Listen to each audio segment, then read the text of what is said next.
Why Odinani cannot save you from suffering. There's a growing resurgence of interest in Odinani, the indigenous spiritual science and cosmology of Igbo people.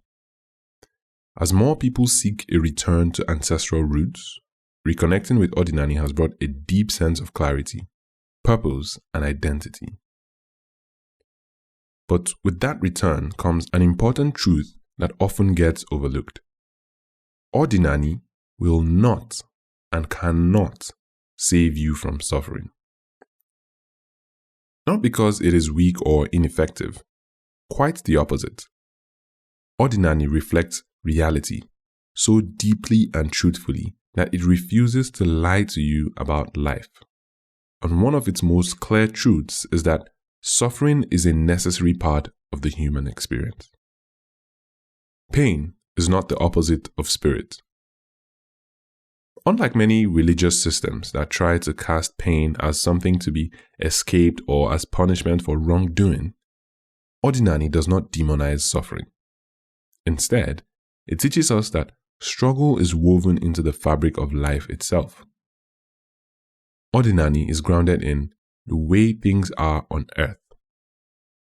And the way things are includes struggle. Fire shapes metal. Pressure forms diamonds. Resistance builds strength.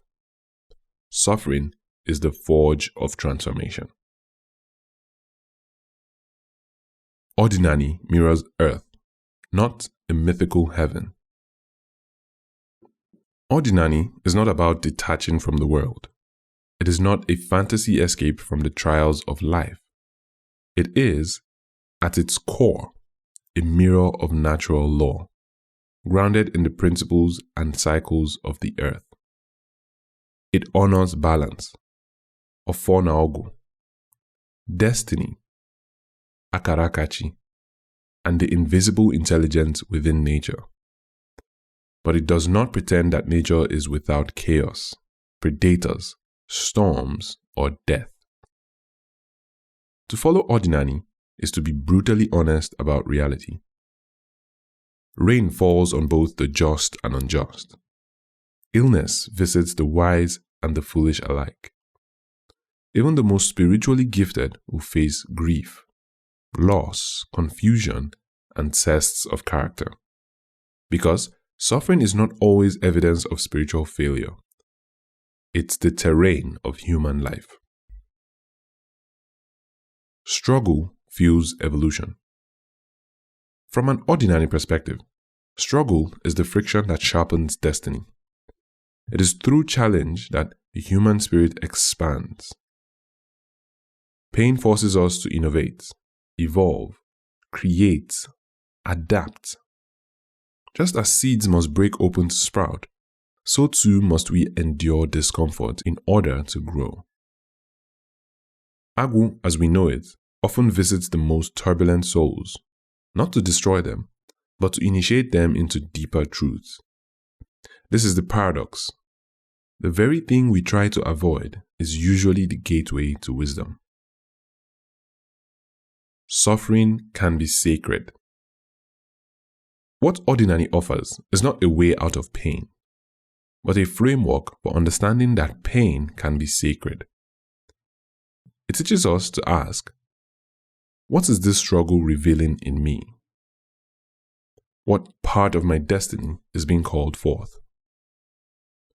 What natural law is unfolding here? Odinani empowers us by naming pain as part of the path, not a detour. It allows us to reclaim our suffering as a teacher, not a tormentor. What Odinani does offer. So no, Odinani might not save you from suffering, but it will do something better. It will anchor you during it. It will reveal the purpose within it. It will reconnect you to the cycles and wisdom of nature, reminding you that after night comes dawn. After harm comes healing, and after loss comes revelation. It will show you that pain is not personal. It is a passage. And you are not alone in walking through it. Final thoughts. If you're looking for a spiritual path that promises endless comfort, Odinani is not for you. But if you're looking for a path that honors truth, complexity, resilience, and the fierce intelligence of the earth, then Odinani welcomes you, not to escape suffering, but to walk through it awake with dignity and clarity. Because in Odinani, salvation has to do with remembering who you are in the face of everything life throws at you. And that, perhaps, is the deeper kind of liberation. Okeke.